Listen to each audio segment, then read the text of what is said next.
Doctor Diego Troche Roviani, postulado al edicto 10 del año 2018. Tiene 62 años de edad, nacido el 22 de agosto de 1956. Egresado a la Universidad Nacional de Asunción. Doctor en Ciencias Jurídicas por la Universidad Nacional de Asunción, en la tesis doctoral La expropiación en el derecho paraguayo y proyecto de la ley reglamentaria, con la calificación aprobado. Ejerció la profesión por 38 años. Buen día, doctor Diego Troche. Tiene 10 minutos para referirse sobre los ejes temáticos. El funcionario Ignacio Cardoso le estaría indicando con la carpeta amarilla y la carpeta colorada a medida que transcurre el tiempo. Adelante. Muchas gracias, buen día a todos. Bueno, de acuerdo al cuestionario que me han pasado, voy a exponer sobre el rol del Poder Judicial en el Estado Social de Derecho. Es mi criterio y es mi posición para, en caso de acceder al cargo de presidente de la Corte, hacer todos los esfuerzos para que el Poder Judicial sea el órgano aplicador de leyes. Exclusivamente la función del Poder Judicial es aplicar las leyes vigentes. No es tarea del Poder Judicial valorar si son justas o injustas, eso es tarea del Poder Legislativo y el Poder Judicial debe actuar de acuerdo a la ley vigente, nada más.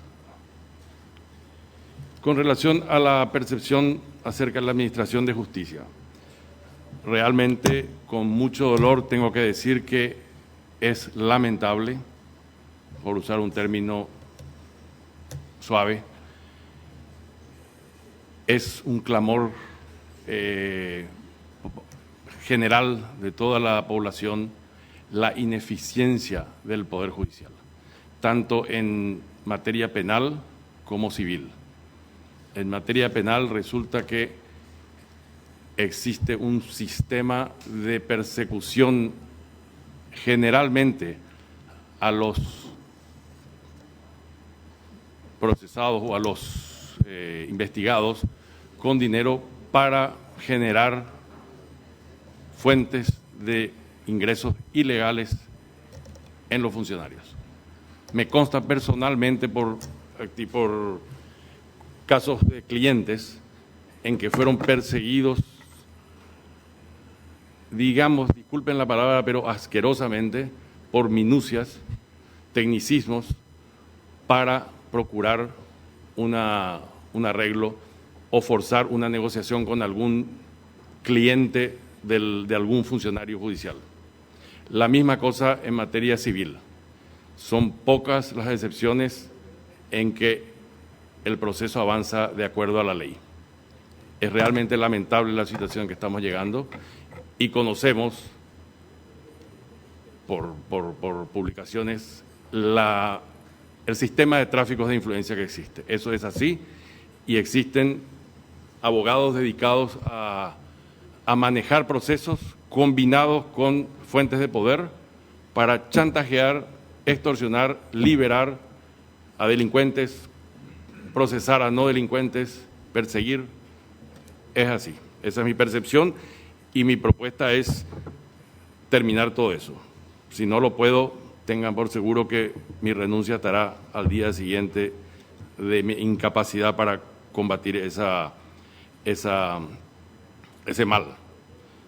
La Corte tiene un poco acceso a la posibilidad de combatir eso por la vía del Consejo de Superintendencia y sobre todo, más que por una actuación directa, por la obligación de cualquier funcionario público de denunciar ilícitos. Nunca se ha denunciado el prevaricato, a pesar de que el prevaricato queda comprobado y documentado en la sentencia. Una sentencia que no tenga un respaldo en el proceso o que no esté comprobada y sea congruente con el resto del proceso, es una prueba de prevaricato. Y el dolo también está probado porque ¿cuál sería el móvil para un juez en dictar una sentencia prevaricante? Solamente el dolo. O sea que la prueba está y no se hace la denuncia pública obligatoria para cualquier funcionario público. He tenido casos de falsificaciones de firmas de actuarios, donde todo el aparato se ha mostrado dudoso y zafante, y el propio afectado, por presiones evidentes de los jefes, se ha negado a certificar que su firma era falsificada. Pero es evidente, o sea, es a la vista. Cualquier ingenuo se da cuenta que es una firma falsificada. Esos casos ocurren a diario. La tercera cuestión es la independencia del Poder Judicial y su autarquía presupuestaria. La independencia del Poder Judicial depende única y exclusivamente de la persona que está sentada en el escritorio del juez, o el fiscal en su caso, o el funcionario, o el secretario en su caso, o cada uno. La integridad de la persona es la que determina la independencia. En mi caso, no necesito inamovilidad, no necesito protección, no necesito conexión con políticos para mantenerme íntegro. Me he mantenido íntegro en mi profesión con situaciones realmente pesadas, y no han doblegado mi voluntad. El juez que se siente presionado o que invoca la necesidad de la inamovilidad o la no presión de los políticos es porque su integridad está supeditada a eso. Y eso no puede ser. Uno debe ser íntegro y no necesita de ningún apoyo de nadie para mantener esa integridad. La inamovilidad no es un elemento para decir que el magistrado será independiente. La defensa de los derechos humanos y valores democráticos, obviamente, es una tarea del juez. La vida es los derechos humanos y la tarea de los magistrados es proteger la vida y los bienes de los ciudadanos. Esa es la tarea. No veo posibilidad de un juez que no actúe en concordancia con eso. El compromiso personal, como lo había dicho, es hacer cumplir las leyes. Si por acaso percibimos que algunas leyes son injustas, la Corte tiene la facultad de interceder ante el Parlamento y solicitar la derogación de la ley. Es un caso típico y mal aprovechado tal vez, en algunos casos en que se declara la inconstitucionalidad de algunas leyes, no se recurre al Parlamento a decirle, señores, esta ley que está vigente es inconstitucional por tales y tales motivos. Y eso es una falencia porque realmente se está sosteniendo una ley injusta y permitiendo que se repita, excepto que se planteen inconstitucionalidades. Pero la principal tarea de los magistrados es aplicar la ley. Nada más, doctor. Muchas gracias, doctor. Tiene la palabra los miembros del Tribunal de Honor. La doctora Amparo Samaniego Viuda Pacielo. ¿Cómo está?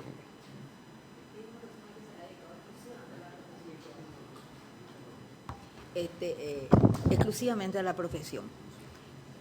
Y ha denunciado ahora una serie de actos que perjudican ese ejercicio de la profesión, ese libre ejercicio de la profesión. Así es. La consulta es la siguiente. ¿Cree usted que la colegiación obligaría de alguna manera a comportarse de una manera más ética a los profesionales del derecho, desde el momento que si son los que otorgan la matrícula, pueden también juzgarlos y sancionarlos en caso de que no cumplan sus... Por lo siguiente, doctor, porque estamos en el gremio, digamos, en la dirigencia gremial, y muchas veces estamos en profundo desacuerdo con algunas cosas que hacen, pero vienen las notas y solicitan el apoyo del gremio y nos vemos obligados, doctor, porque es la Corte la contraparte, nos vemos obligados a una solidaridad perversa. No estamos de acuerdo. Sin embargo, si nosotros fuéramos los que sancionáramos, seríamos quizás los primeros en sancionar.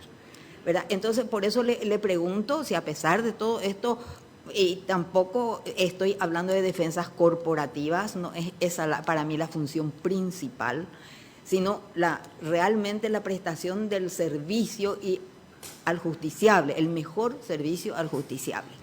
Esa es una cosa. Después me llamó la atención que usted solo en derechos humanos mencionó la vida. No, vida y bienes. Ah, disculpe, no. Vida y bienes. Ah. Los bienes también. Ya. Bueno, O sea, sí, si no se escuchó, disculpen, pero estaba... No, probablemente como yo estoy anotando, entonces, porque realmente hay muchos derechos humanos actualmente ya, ¿verdad? Incluso los de tercera generación, y que son muy importantes, sobre todo en esta época. El tema medio ambiente es un derecho importantísimo que debe ser respetado y que no lo estamos respetando y estamos sufriendo las consecuencias ya, y graves consecuencias en nuestro país, no solo en el mundo entero. Gracias, doctor. Disculpe, puedo contestar, ¿verdad? Doctora, gracias por las preguntas. Con relación a la primera, la de la colegiación obligatoria, puede ser o puede ser un bien o puede ser un mal. Depende de quién esté dirigiendo. Si el que dirige o el órgano que maneje la colegiación intelectual es íntegro, 100% estoy de acuerdo con que va a mejorar. Pero si ese órgano no es íntegro, estamos en lo mismo. Y le quiero decir también que existen sanciones, abogados que pueden incurrir en hechos punibles, fiscales, jueces, todos deben pasar por fiscalía. Que no se hacen las denuncias. Es cierto, existen abogados que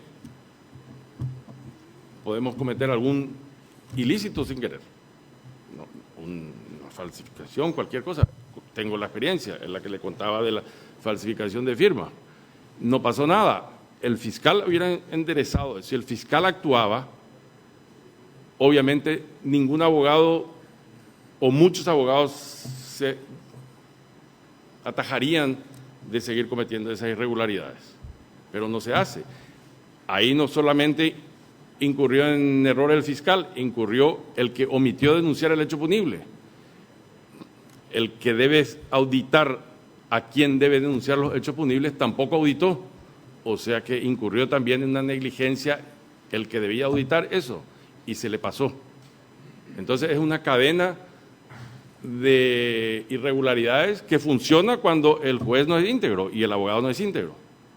Entonces, todas las medidas son favorables a eso, pero no necesarias. O sea, no porque no haya obligación obligatoria no se puede lograr la integridad.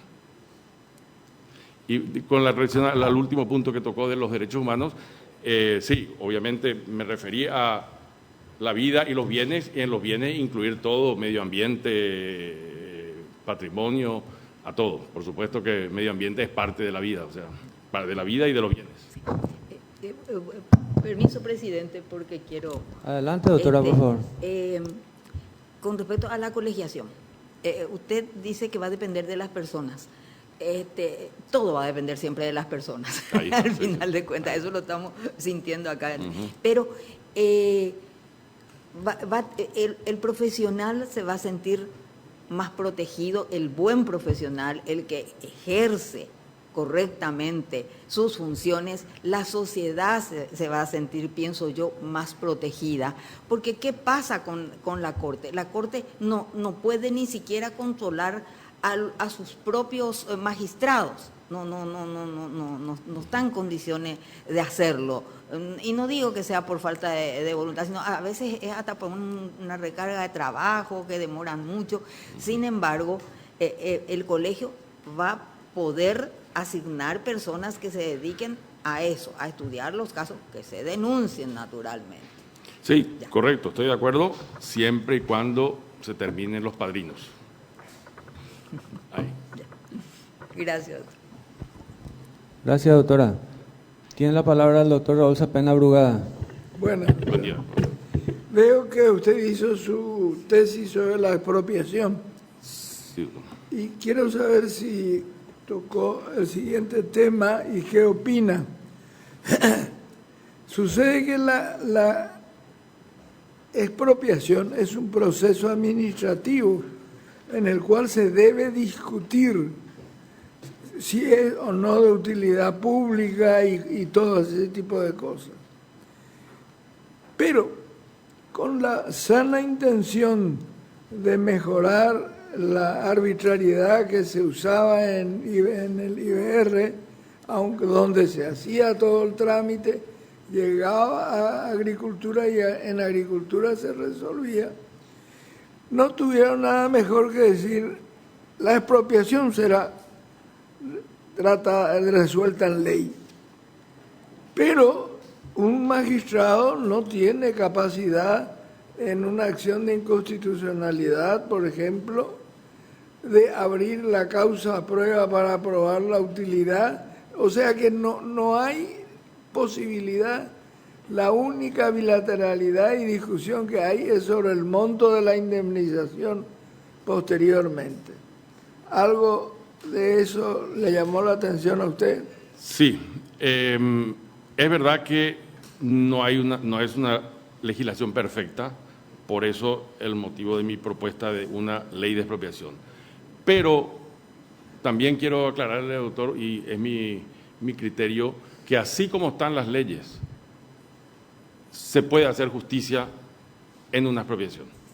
La Corte tiene dos armas poderosísimas, que es una que es la última instancia en el proceso de expropiación, que usted tiene razón, se hace un estudio de campo y procedimiento ante el INDER, en que no se respetan los principios jurídicos, a veces se soslaya el derecho a la defensa, se sobrepasa, se confunde generalmente utilidad social con utilidad económica de la sociedad, que son cosas muy diferentes, y también se manosea el tema del valor. Afortunadamente, yo creo que con buen tino los constitucionalistas que incluyeron esa disposición de que la expropiación debe ser dispuesta por ley, tenían conocimiento de esa arbitrariedad posible en materia administrativa. Porque a veces es agricultura, a veces no es agricultura, es urbano, también puede ser urbano, ¿verdad? En caso de rutas. Entonces, con buen tino dijeron,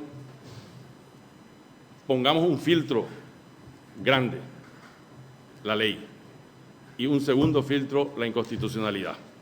La Corte puede revisar los argumentos que conducen a que en la ley se manifieste que es un problema social.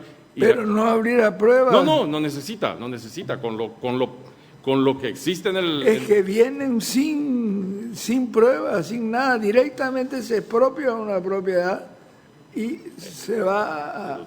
No hay problema, no hay utilidad pública. Si no está acreditada la utilidad pública, no hay utilidad pública. Y otro freno también importante que tiene la Corte y que generalmente no lo usa es el tema del valor. Acá se usa la expropiación como una disimulación de la confiscación. A menudo escuchamos, el delincuente tal se hizo de tierras en el Chaco, que se le expropie. Si funciona el concepto de la expropiación, el personaje estaría feliz de recibir la indemnización, que es superior al precio de venta. La indemnización que se debe pagar en una indemnización no es precio, es indemnización que incluye precio más daños. Entonces, nunca es viable realizar una expropiación con el fin de hacer un negocio económico para el Estado. Con expropiar tierras para revender es absurdo porque no es monopólico, o sea, el bien inmueble hay en venta, la mitad del país está en venta. ¿Por qué el Estado no compra lo que quiere? Porque quiere disfrazar el precio bajo la expropiación y obtener un lucro a costa del expropiado. Eso no es legal, eso es inconstitucional. La expropiación solamente ocurre cuando el bien objeto de la expropiación es monopólico en el sentido de que es único, imperiosa su necesidad. En el caso de una ruta. La ruta debe ir de Asunción a Ciudad del Este, no puede pasar por Encarnación Y el Estado no puede estar comprando tierras, va derecho. Muy Entonces bien, hay que expropiar. muchas gracias. Por favor. Muy interesante su Ya. posición. Muchas gracias, doctor. Tiene la palabra la doctora María Angélica Calvo. Buenos días, Buen día, doctor. doctora. ¿Qué haría usted para disminuir la mora en el ámbito civil, la mora judicial en el ámbito civil? Gracias por la pregunta, doctora. La mora en el ámbito civil, a pesar de que achacan a los abogados chicaneros, se debe, con el perdón de los magistrados, exclusivamente a la acción de los magistrados. A veces hay incidentes que se generan por alguna negligencia, a veces terquedad. Hay jueces a uno que uno trata de explicarle, doctor o doctora, esto debería proveerse de esta forma y no de esta. Usted no me va a enseñar nada a mí, y provee así. Y eso va a la Cámara, tarda 2 años, vuelve revocando la providencia. Tengo casos así. Absurdos, donde un poco falló el magistrado en haber generado una cuestión revocable. En segundo lugar, hay cuestiones tan triviales y tan sencillas que son factibles de resolverla, no le digo en 24 horas, pero en 3 días sí, y en la Cámara en 2 días también, y se tardan 6 meses. Las recusaciones son derechos de las partes, no se puede cercenar el derecho a recusar. Ahora sí se debe resolver la cuestión en forma rápida y aparte las recusaciones no interrumpen. Ocurre que cuando se va a realizar una audiencia, una de las partes, pero sí solamente lo hace porque tiene éxito y funciona ese sistema de dilación, recusa al magistrado. Eso interrumpe el proceso por 15 días hasta que se designe nuevo. En el momento debe pasar al siguiente y debe realizarse la audiencia. Ahí ya. Otra confusión grave que yo veo en los magistrados es que cuando un juez es recusado, debe pasar las cuestiones. Como anécdota le cuento que tengo un caso en Salto del Guairá con recusación y sin juez, 2 años. 2 años. Bueno, el juez debe pasar al siguiente, al que le sigue en el orden de turno. Ese es un juez interino, no es un juez designado. Y como interino no debe firmar providencia de hágase saber, debe actuar. Obviamente, una vez que actúa, si una de las partes quiere volver a recusarlo, puede recusarlo, pero él no debe dictar providencia de hágase saber hasta que sea designado definitivo, si se admitió o no la recusación. Ese tipo de cosas hay muchísimas y la veo fácil con una auditoría y una conversación con los jueces, analizando caso por caso los que van retrasando y decirle, señores, este caso se retrasó por este motivo. ¿Qué dice la ley? La ley dice esto, hagamos bien o apercibimos. A veces los jueces hacen bien, no me cabe duda, y ocurren, y habrá excepciones de que aún actuando bien el juez, un proceso se dilata, pero la mayoría, el 80%, se dilatan por minucias solucionables fácilmente, muy fácilmente. Doctor, ¿qué piensa del expediente digital? ¿Eso haría más transparente el juicio? ¿Haría más rápido? ¿Beneficiaría al justiciable o no? Me es indistinto y pienso que es incorporar el sistema informático, o sea, la modernidad al proceso. No le veo ventaja por ese solo hecho, ni desventaja por ese solo hecho. Los dos están expuestos a las mismas cuestiones y el mismo riesgo. Corren los dos. Pero es la modernidad y hay que incorporarse, ¿verdad? Pero no le veo que sea ese el punto fundamental, sino el actuar del juez. Gracias, doctor. Muchas gracias, doctora. Saludamos al representante de la Cámara de Senadores, al senador Juan Bartolomé Ramírez. También saludamos al representante de la Cámara de Diputados, el diputado nacional Roberto González. Tiene la palabra los miembros del Tribunal de Honor. Ya tenemos, doctor, preguntas de auditorio.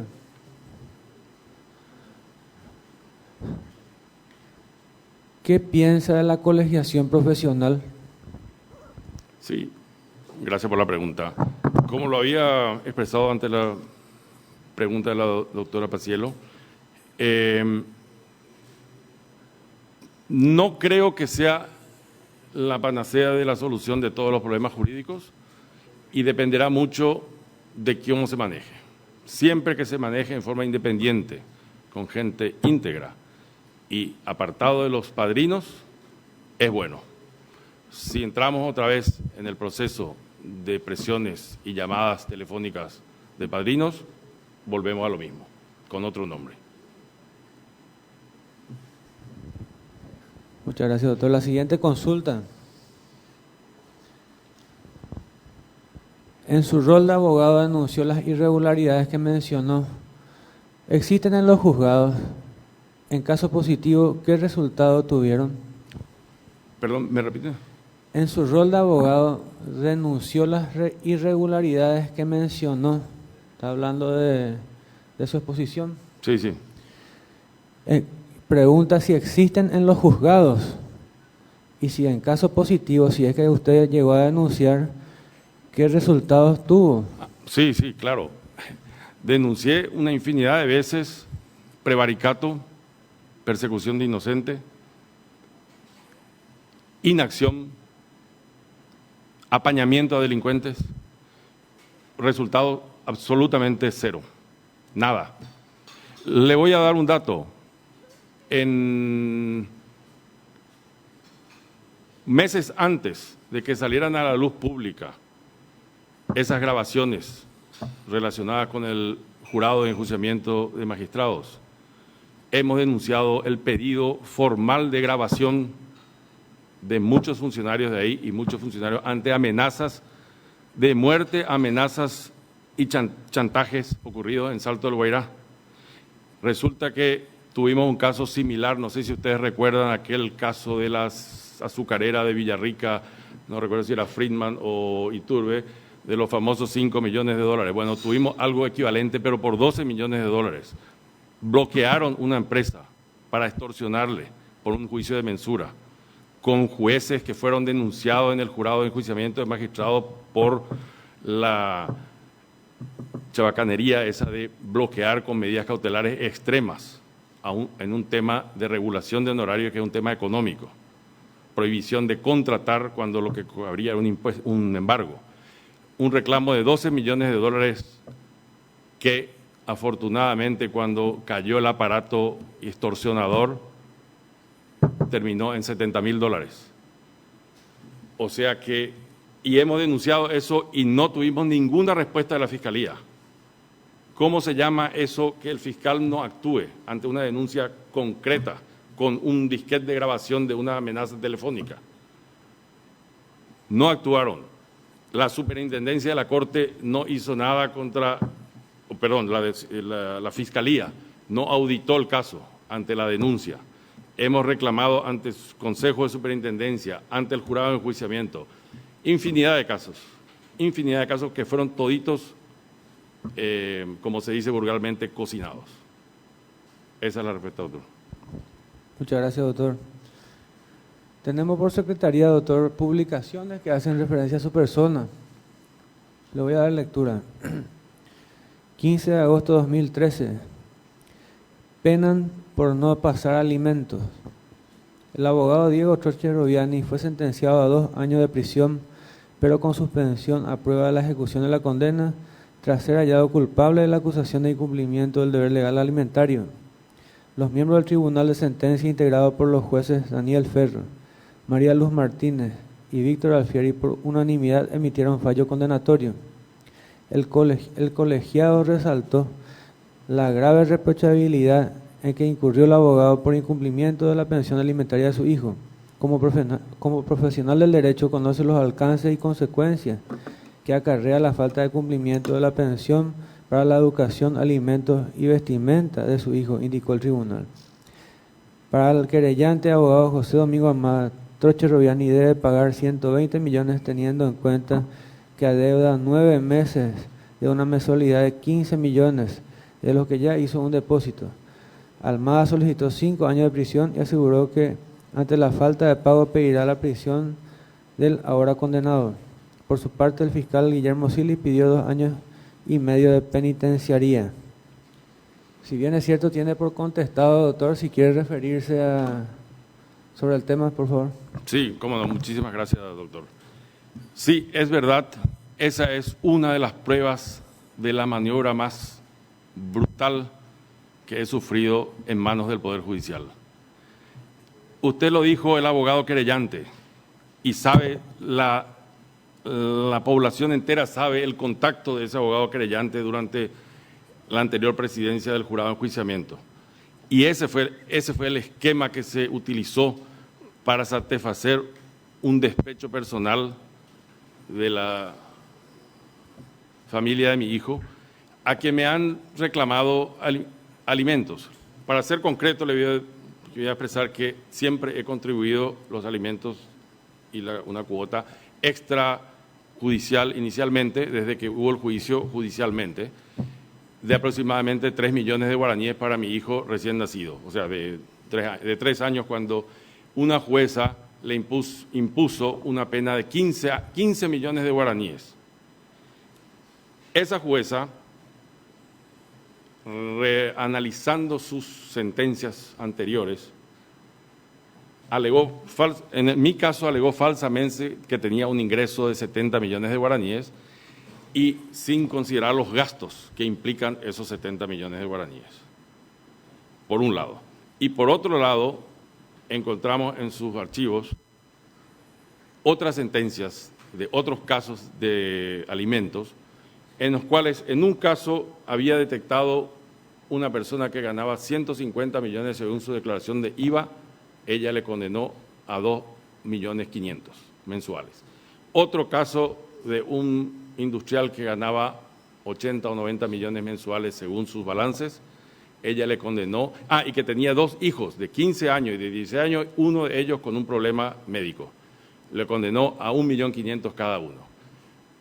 Otro caso de un destacadísimo médico, muy destacado, uno de los mejores quizás en materia de niños, a quien le manifestaron un ingreso de 30 y pico millones de guaraníes, le condenó a 650.000 guaraníes.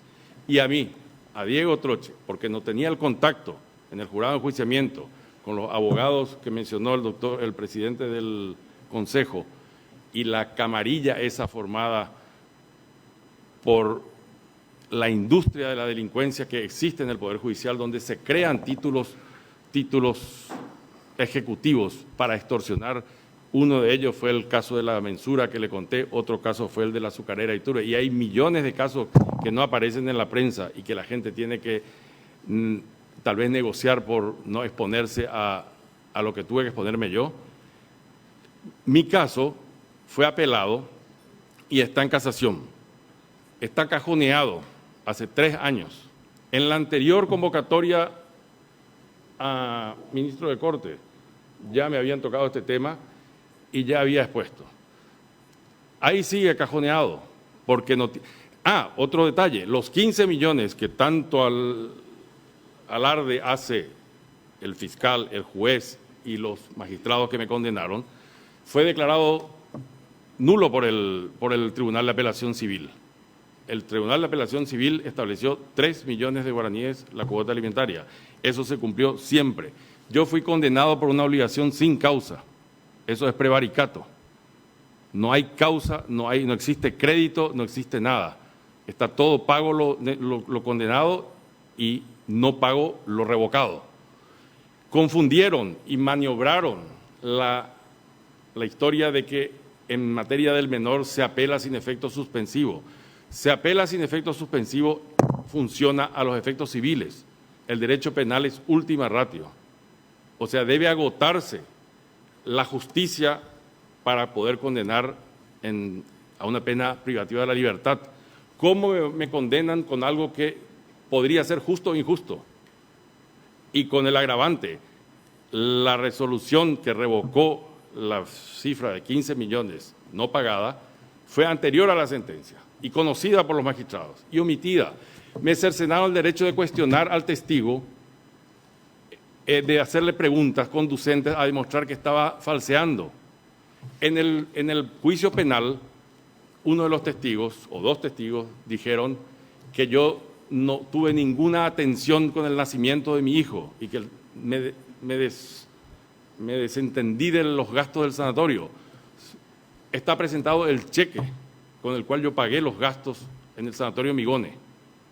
Y una fiscala a la cual se le denunció falso testimonio alegó que el falso testimonio es una cuestión de derecho de acción penal privada y que no había pruebas. Estaba el cheque presentado, había testigos que demostraban, el tema se descompuso a los 3 años de mi hijo.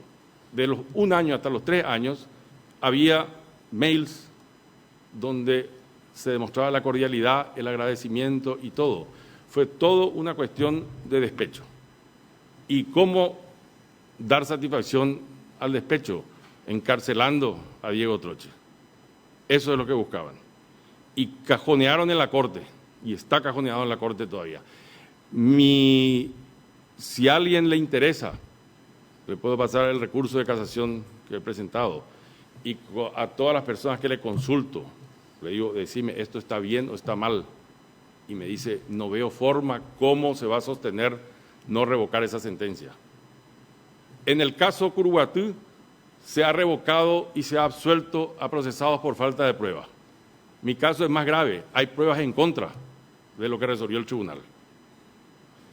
También otro detalle, en el caso cuando se redujo de 15 millones a 3 millones de guaraníes la cuota alimentaria, el Tribunal de Apelación debía haber anulado la sentencia, porque estaba plagada de nulidades.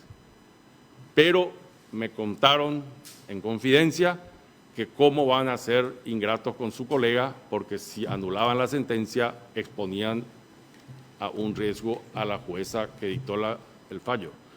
Esas cosas deben terminar, no pueden seguir.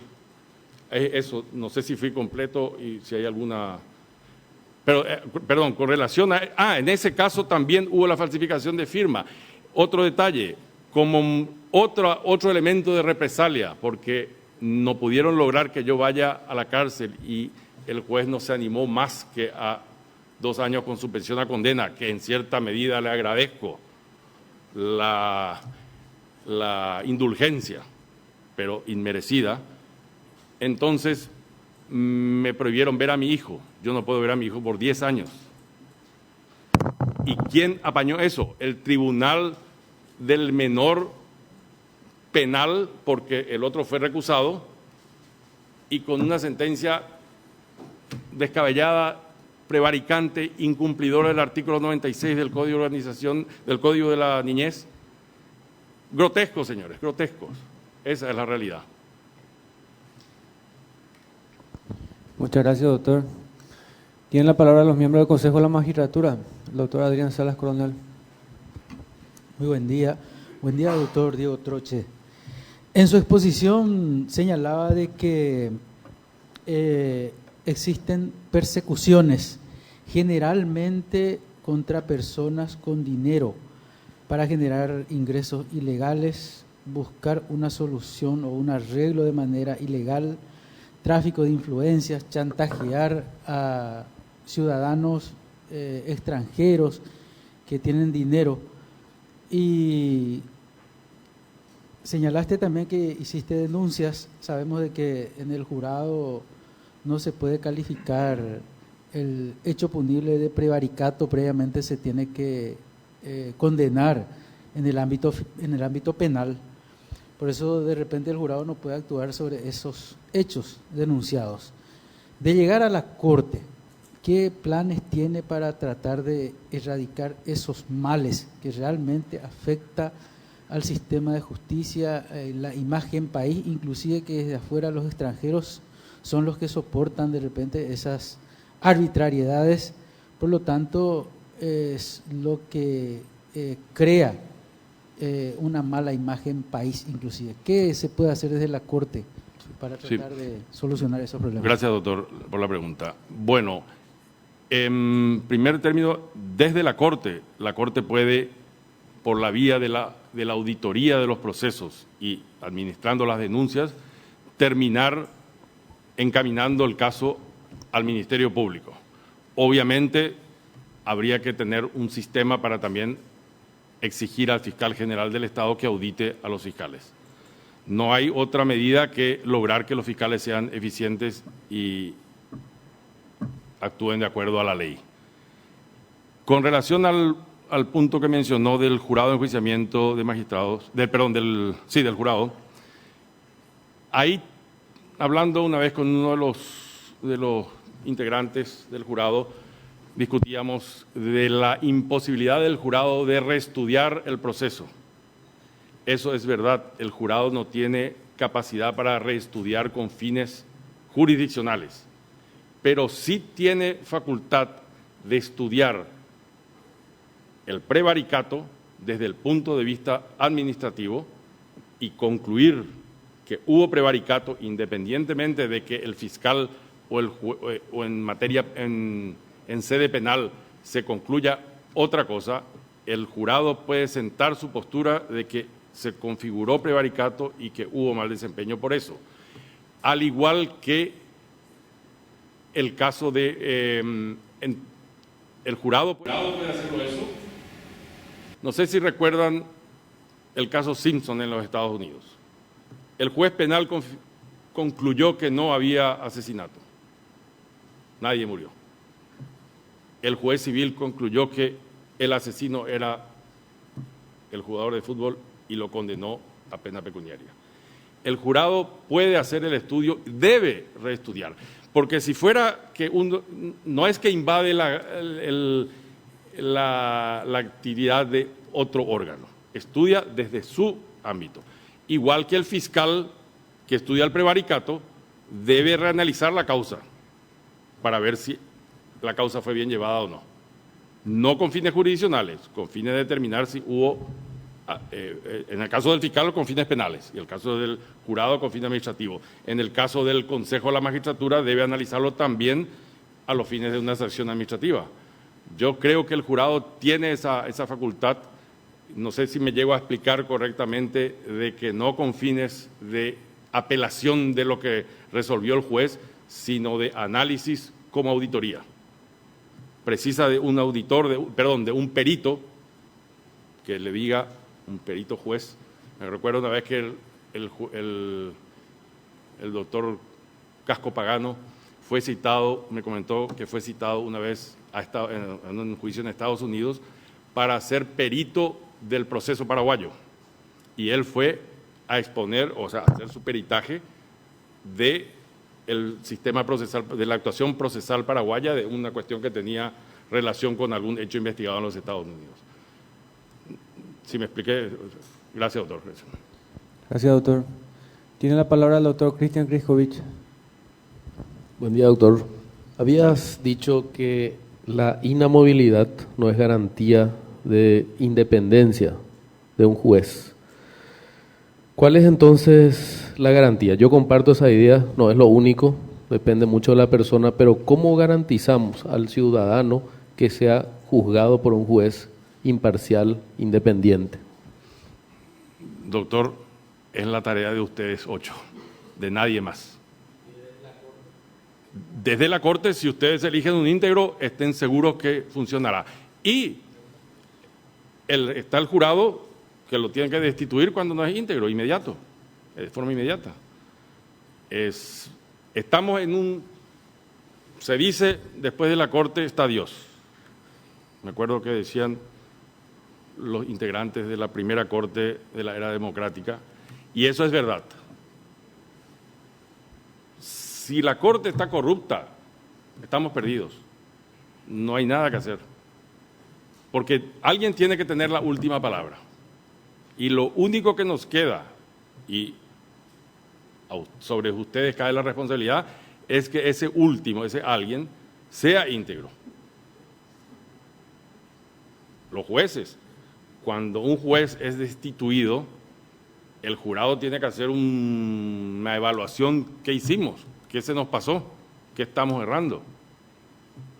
Algo hicimos mal para que abrimos la puerta a alguien que fue incorrecto. O sea, no queda otra. Estamos en las últimas instancias. Corte,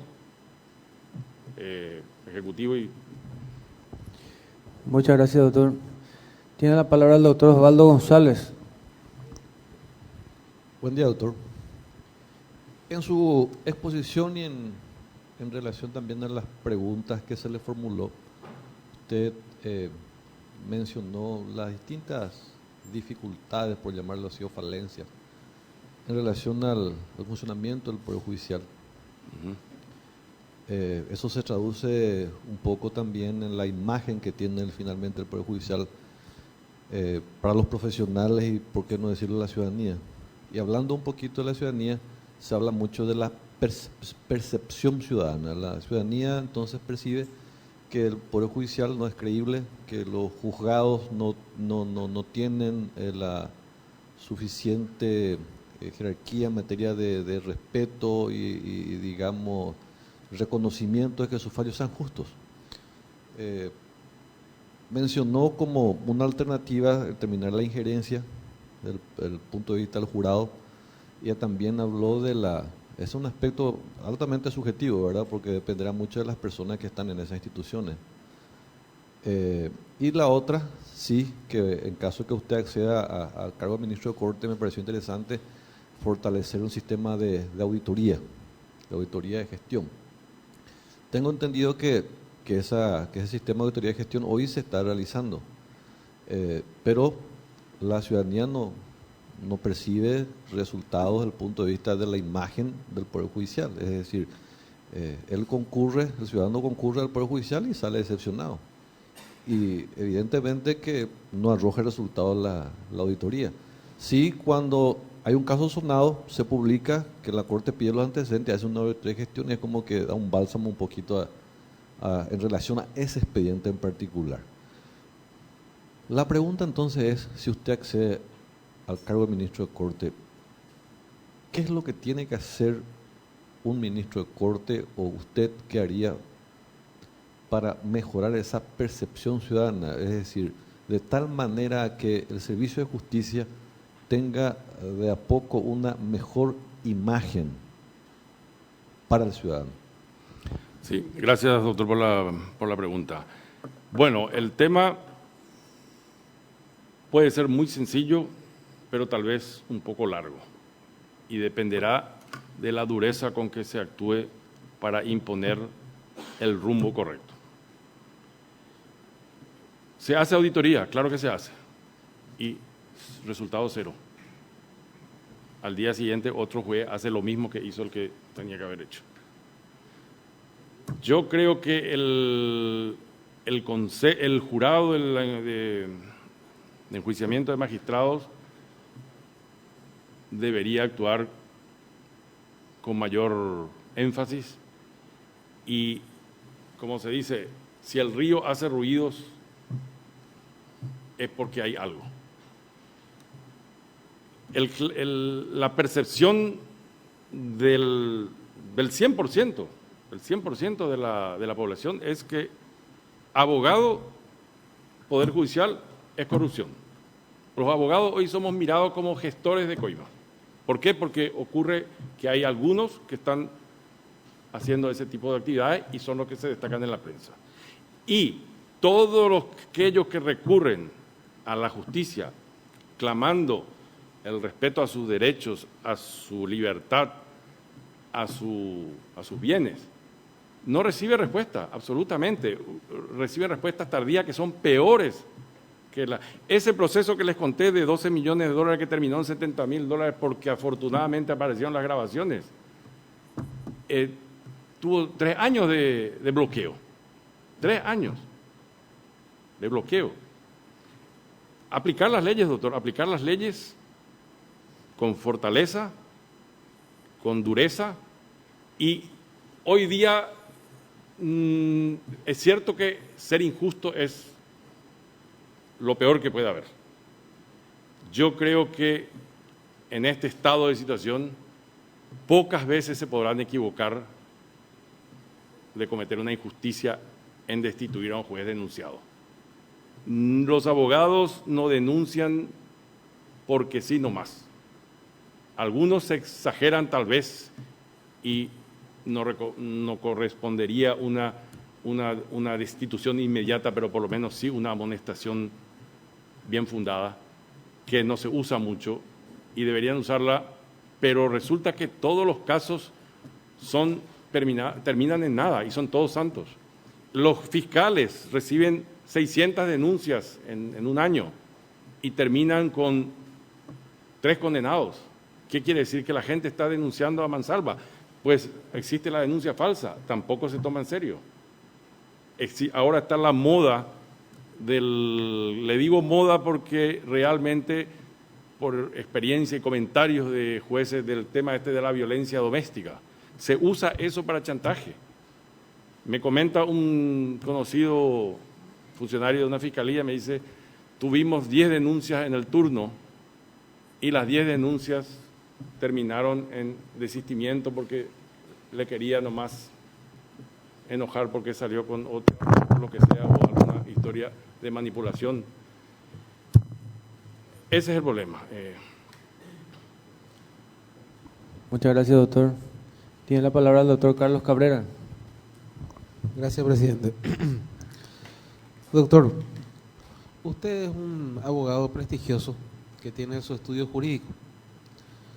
Y mucha gente, mientras nosotros estamos haciendo este proceso, nos pregunta, se presentan abogados, como en su caso, como su perfil, un abogado prestigioso, relativamente joven, y la gente dice, pero este abogado tiene su estudio jurídico, ¿por qué se presenta para la corte? Por un lado, y por otro lado, es muy joven, dice, para atendiendo estos principios de certeza constitucional, donde los miembros de la corte quedan hasta los 75 años. En su caso, doctor, usted quedaría hasta los 5 años, hasta los 75. ¿Por qué quiere ser miembro de corte siendo un abogado prestigioso? Y por otro lado, la segunda parte, siendo usted un abogado litigante, ¿tiene conocimientos de administración pública, gestión de personal, en el sentido de que el miembro de corte no tan solo es una persona que falla, vamos a decir, de casos judiciales, sino que se convierte también en un administrador de bienes y de recursos humanos? Esa es la consulta, doctor. Gracias, doctor. Lo de prestigioso le agradezco, un poco exagerado, pero le agradezco. Bueno, con relación al primer punto, me decía que, ¿por qué lo de la inamovilidad? Doctor, yo tengo un trabajo que lo hice, no me acuerdo en qué año, pero ya bastante, que me gané la antipatía de la Corte, que después cajoneó mis expedientes, con relación a la inamovilidad. Los ministros de Corte no son inamovibles y me gustaría hacerles llegar el estudio que hice. No son inamovibles, duran 5 años. Es una falacia esa tergiversación de palabras. Hoy está de moda también cambiar las palabras el sentido de las palabras. Hay acepciones y otras acepciones, pero los ministros duran 5 años. Los jueces duran 5 años y deben cumplir los 3 periodos en el mismo cargo. Es una trampa jurídica el decir que acumulan cargos sucesivos. Uno puede ser bueno como camarista o viceversa, como juez, pero eso no me acredita 3 años como camarista. La ley no dice eso, la ley dice en el cargo, 3 veces, no dice en la función. La Corte dura 5 años, no es inamovible. A los 3 años sí es inamovible. Yo no, jamás, pienso que si llego a acceder a la Corte, 5 años tal vez, si es que no me obligan a renunciar antes, porque voy así a actuar fuerte. Con relación al aspecto de manejo administrativo, es cierto, es una función diferente a la jurídica, pero no creo que no pueda adaptarme y conocer eso con facilidad. O sea, no. ¿Y por qué quiere ser miembro de Corte siendo un abogado prestigioso en la parte privada, doctor? ¿Cómo va a hacer con su estudio jurídico? Mi estudio jurídico lo cierro y me interesa el cargo de la Corte porque creo que puedo hacer una influencia para mejorar la situación del... He sufrido en carne propia la arbitrariedad, he sufrido en carne de mis clientes, que es más dolorosa todavía que en carne propia. ¿Y qué puntos concretos, 3 por lo menos, que usted va a hacer cuando está llegando para ese puesto? Estricta exigencia al cumplimiento de la ley, sanción a quien no cumple la ley, auditoría de los casos denunciados, denuncia si se constatan delitos, denuncias al jurado o traslado al jurado si es que se constata mal desempeño. Esa es.